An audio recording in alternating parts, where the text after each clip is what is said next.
paz do Senhor. Nós vamos começar agora a aula número 2 do nosso curso A Bíblia Sem Mistérios, onde nós vamos começar pelo livro de Gênesis, né?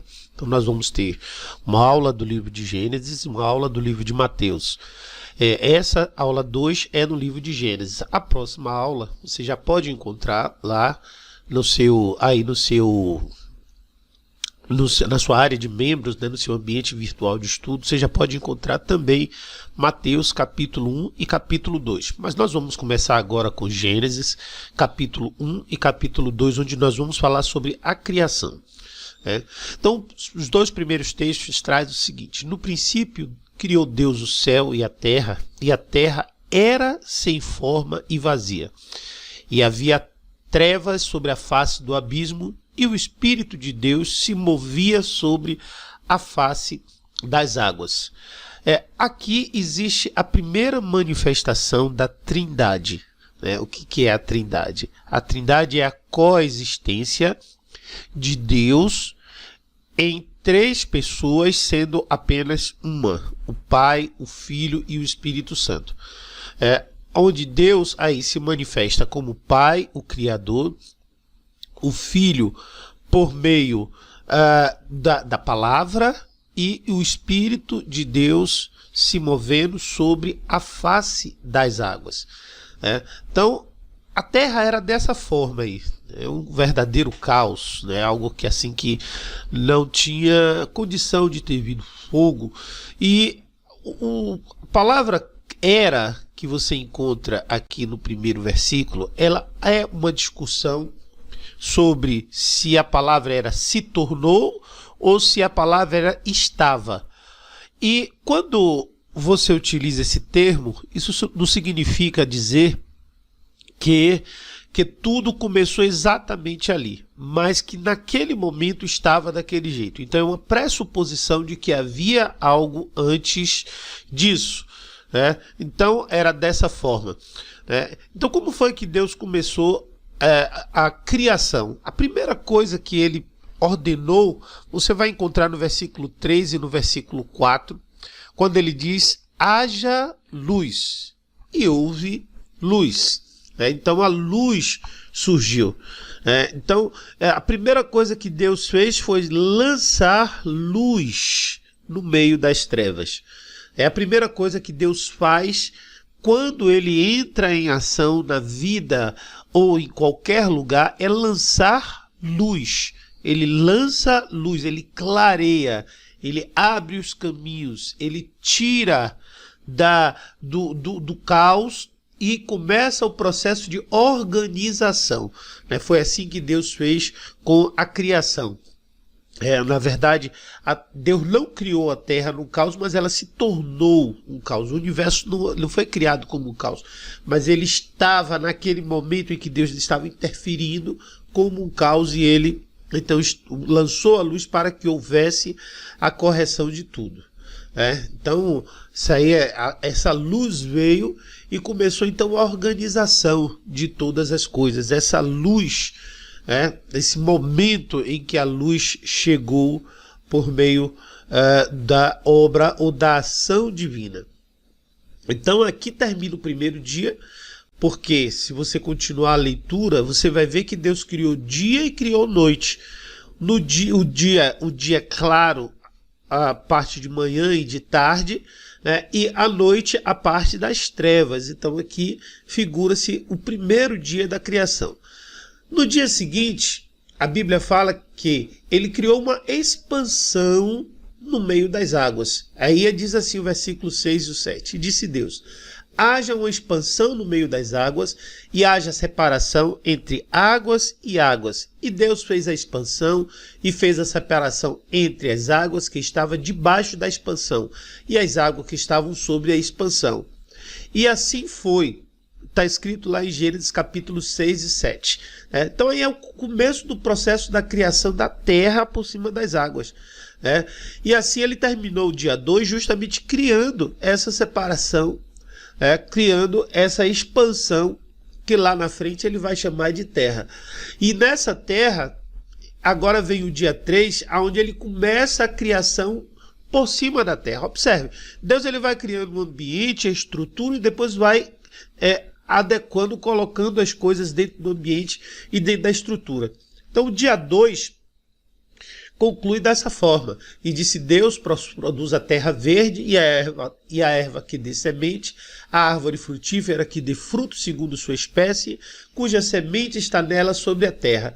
E assim foi, e a terra produziu erva, dando semente conforme a sua espécie, e a árvore frutífera, cuja semente que está nela, conforme a sua espécie. E viu Deus que era bom. E dessa forma Deus conclui o dia 3. Então, o primeiro dia, ele organizou o caos lançando luz. Segundo dia, ele criou o primeiro dia lançando luz e criando o dia e a noite. Segundo dia, ele criou a expansão das águas, né, as águas, e ali ele criou a terra. Terceiro dia, ele começou a dar sementes na terra, né? Quarto dia, a Bíblia fala assim: e disse Deus, haja luminares na expansão dos céus, para haver separação entre o dia e a noite, e sejam para eles sinais e para tempos determinados e para dias e anos, e sejam luminares na expansão dos céus para iluminar a terra. E assim foi. Olha que interessante, Deus aqui ele cria os luminares, o sol e a lua, e esses luminares eles tinham uma função. Qual era a função? A função era administrar, organizar o que era dia e o que era noite, na verdade governar. Então o sol governava o dia e a lua governa a noite. A lua ela recebe a luz do sol para que possa assim governar a noite. E a Bíblia fala que esses sinais, esses luminares, era para determinar o tempo em dias e anos. Então nós sabemos hoje que uma volta completa da Terra em torno do Sol acontece um ano. E uma volta completa da Terra sobre si mesma, aonde ela durante o dia está voltada para o Sol, governada pelo Sol, e durante a noite, quando ela completa a outra parte da volta, ela está voltada para a Lua. E a posição da Lua vai determinar em que posição do ano se está. Não vou dar aula aqui de astrologia, que não é o objetivo desse curso, mas é para que a gente possa entender a perfeição da criação divina, que a gente possa entender que Deus ele fez todas essas coisas de uma maneira muito pensada. Ainda que a ciência estabeleça alguns parâmetros que possam não estão claros de uma forma definida na Bíblia, mas os princípios e os fundamentos estão todos na Bíblia. Então você vai encontrar isso. Nós vamos ver ao longo dessa nossa longa caminhada, porque serão todos os capítulos que nós estudaremos, que muitas coisas que a ciência hoje sustenta, elas têm origem na Bíblia. E dessa forma, a Bíblia diz que, continuando o verso 16, que Deus fez os grandes luminares, um luminar maior, o sol, para governar o dia, e um luminar menor, a lua, para governar a noite. Isso é Gênesis 1:16, e dessa maneira termina-se o dia 4. O dia 5 começa com Deus o quê? E disse Deus, produzam as águas abundantemente répteis de alma vivente, e voem as aves sobre a face da expansão dos céus. Então aqui Deus, ele já começou a criação dos répteis, das aves. E a Bíblia fala o seguinte: aí Deus criou as grandes baleias e todo réptil de alma vivente que as águas abundantemente produziram conforme a sua espécie, e toda ave de asas conforme a sua espécie, e viu Deus que era bom. Deus também criou aqui os peixes, as grandes baleias, o primeiro de todos os mamíferos. E hoje a ciência confirma que a baleia é um dos principais ancestrais dos peixes, né? Tudo isso, dos seres mais antigos entre todos, não considerando aqui nada a ver com a evolução, porque nós não somos evolucionistas, nós somos criacionistas.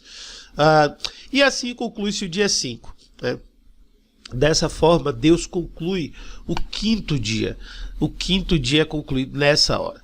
E aí Deus agora vai começar o que é que a Bíblia diz? Se disse Deus, produza a alma vivente conforme a sua espécie. Olha aí, produza a terra, alma vivente conforme a sua espécie. É importante a gente entender essa passagem aqui. Então essa passagem aqui que nós vamos entender é super importante. Conforme a sua espécie. Gado e répteis e feras de toda da terra conforme a sua espécie.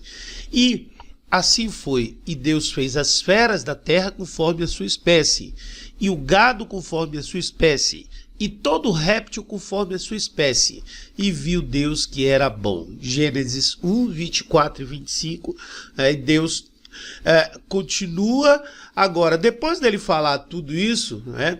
Então ele diz tudo isso, que cada animal, cada espécie seja criada conforme a sua espécie.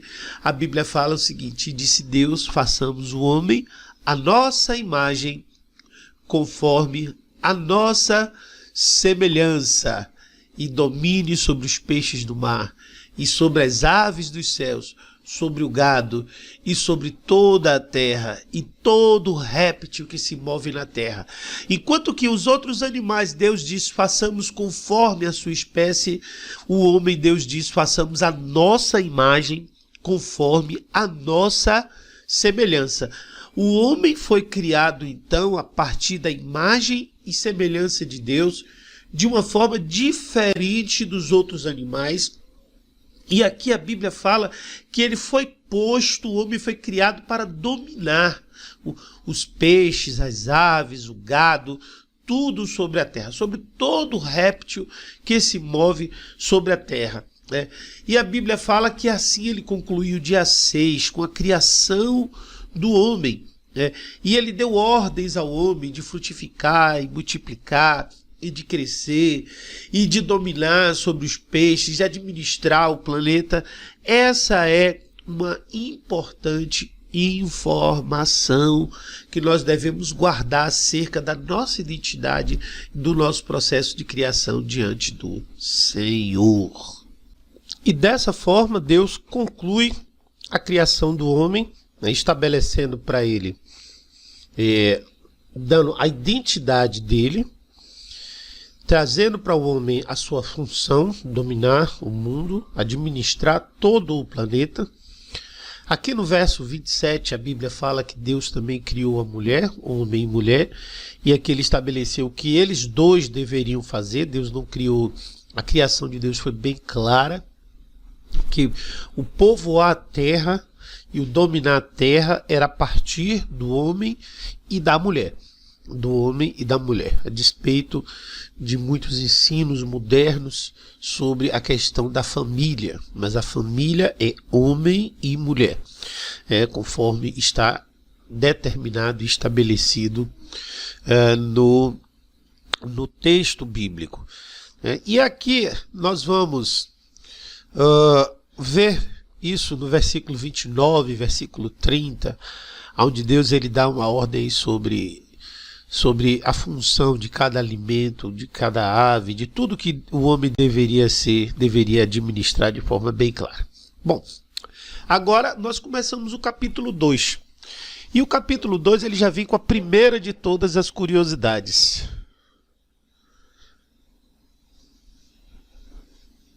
Nós vamos agora começar o capítulo 2 do livro de Gênesis, onde já vai entrar com uma curiosidade interessantíssima. Nós vamos ver aqui agora. Então a Bíblia fala o seguinte, que assim os céus, a terra e todo o exército foram acabados, e havendo Deus acabado no dia 7º a obra que fizera, ele acabou, terminou ali a obra ali durante o dia 7º, ele descansou no 7º dia de toda a sua obra que tinha feito.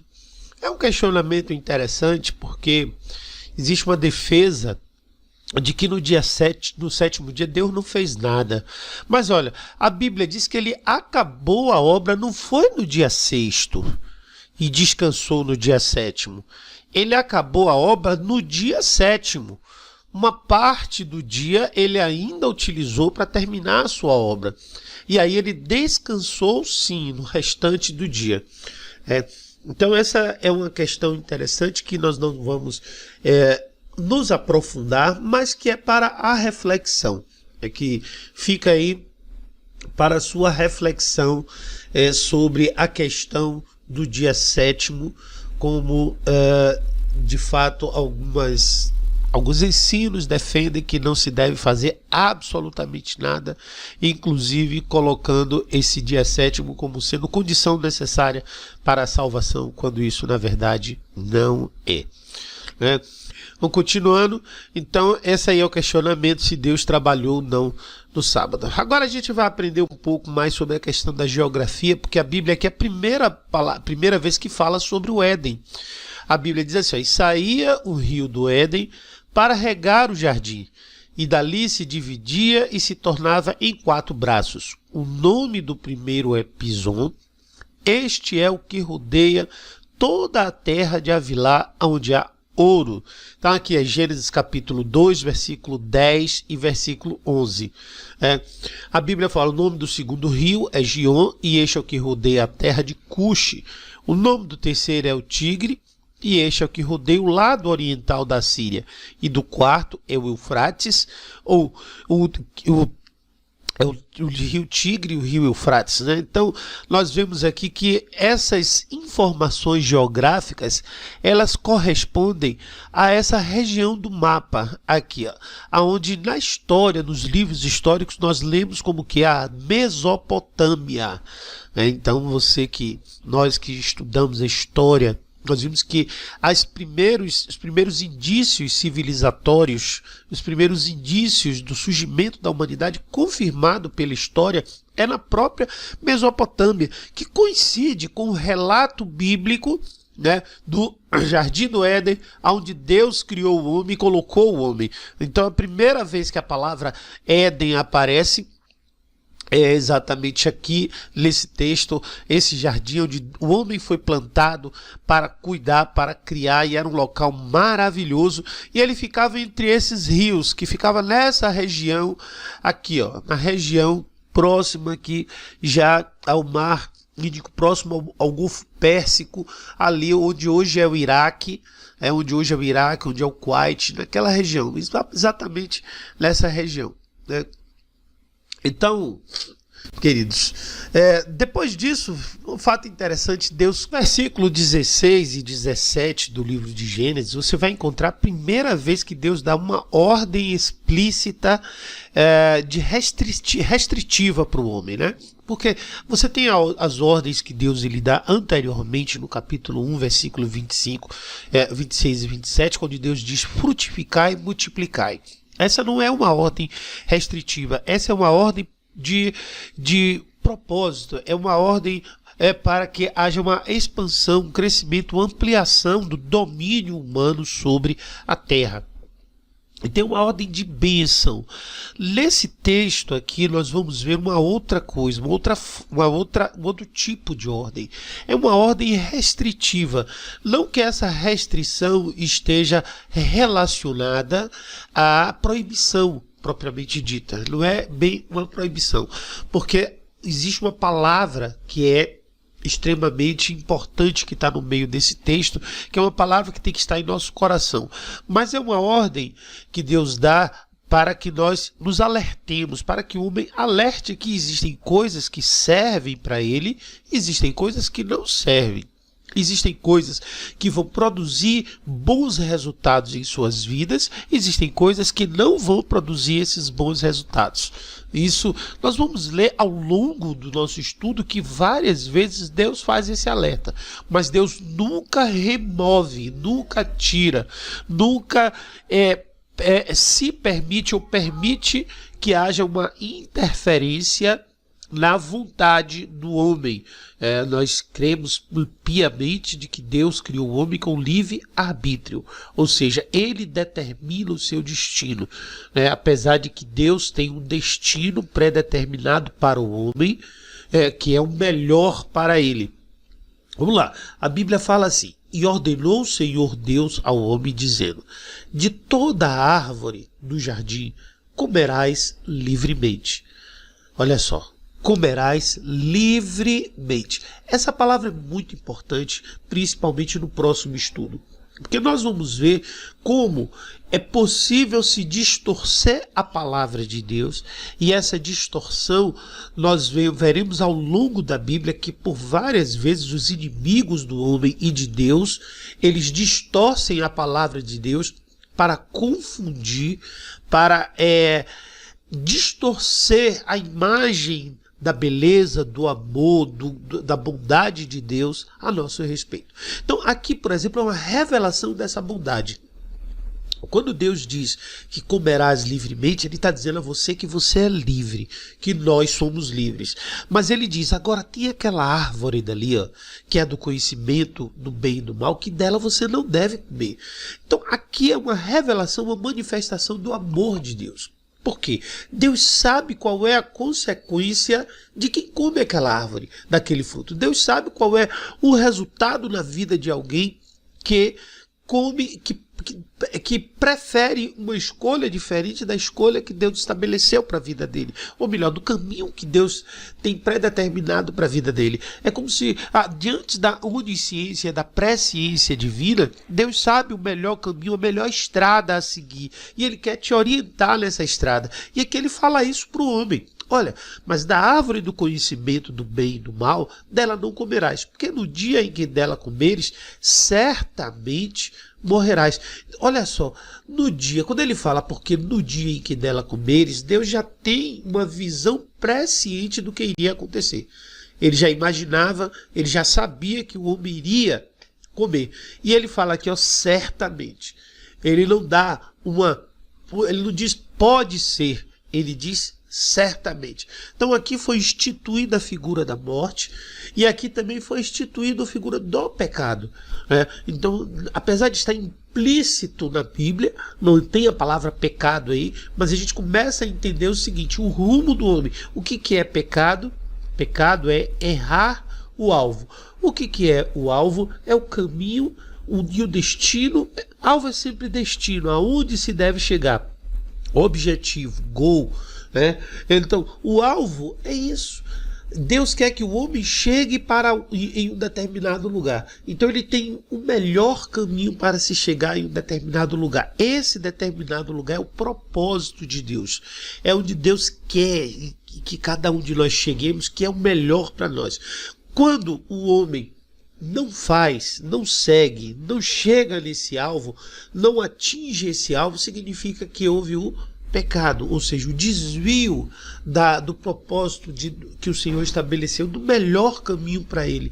Isso entristece o coração de Deus e isso leva para a morte. Nós vamos ver versículos que falam sobre isso e ele fala que certamente morrerás. Então o homem tinha as opções. Veja aqui, é como se ele tivesse nesse jardim aqui, todas essas árvores aqui que vocês estão vendo, Deus disse, de todas as árvores que estão aqui comerás livremente. E aí você tinha aqui do lado aqui a árvore da vida e tinha do lado aqui a árvore do conhecimento do bem e do mal. Deus disse, olha, dessa daqui não coma do fruto, porque no dia que dela comeres certamente morrerás. Então essa foi a ordem, a orientação, o direcionamento que Deus deu para o homem, importantíssimo, que nós vamos ver como ele foi quebrado. Acho que você pode até ter ouvido, mas nós vamos ver com detalhe a estratégia utilizada pela serpente, inclusive é o nome do próximo capítulo de Gênesis, é a estratégia da serpente. E essa estratégia ainda é muito utilizada hoje e ela é importante que você saiba como superá-la. Após isso vai acontecer uma das coisas mais maravilhosas para o homem, que nós já vamos ver a seguir a coisa maravilhosa que vai acontecer para o homem. No versículo 18, ele fala o que? Da criação da mulher. Então, como é que a mulher foi criada? Segundo a palavra de Deus, a mulher foi criada por meio da costela de Adão. E ali a gente vê a primeira vez que há uma cirurgia, né? Porque hoje houve uma remoção ali da costela de Adão e Deus criou a mulher com um propósito maravilhoso, o propósito de fazer companhia ao homem, para que ele não estivesse só, porque havia um grande propósito a se realizar, a ser feito, a grande obra da criação de Deus, que é o homem e a mulher, para que ambos caminhassem juntos, para que ambos pudessem fazer aquilo que era a vontade do Senhor. E Deus cria a mulher a partir dali, dessa última instrução da criação. Deus dá uma instrução. Nós vamos ver no próximo capítulo, a instrução que está no capítulo 17, e finalmente quando veio a queda do homem, quando houve todo o processo que culminou, na queda do homem. Então essa foi a segunda aula, ou a primeira aula, né, a aula 0 que nós tivemos na semana passada, ou no início desse curso. Essa é a primeira aula de Gênesis, que abrangia o capítulo 1 e o capítulo 2. Então, se você tem dúvidas, esse slide ele vai ficar disponível para que você possa baixar e estudar. E se você precisar de algum tipo de informação, se você tem alguma dúvida, se você ficou ainda com querendo saber algo pouco mais, você pode utilizar aí essa área embaixo de comentários e fazer a sua pergunta, né, fazer o seu questionamento, e nós vamos ter com o maior prazer, vamos te dar resposta, né? Inclusive, se for necessário, ampliar um pouco essa aula, acrescentar alguma curiosidade que você tenha percebido e que não tenha te respondido, ok? Então, eu agradeço a você por estar aqui conosco, eu agradeço a você por você ter adquirido esse curso. Você pode passar direto agora para a aula 2, a minha sugestão é que você pare um pouco, medite um pouco no que aprendeu, tire um pouco as dúvidas, acompanhe, dá uma lida nos textos, né? Faça anotações, e para que a gente possa, para que esse estudo ele tenha um valor agregado na sua vida, tá certo?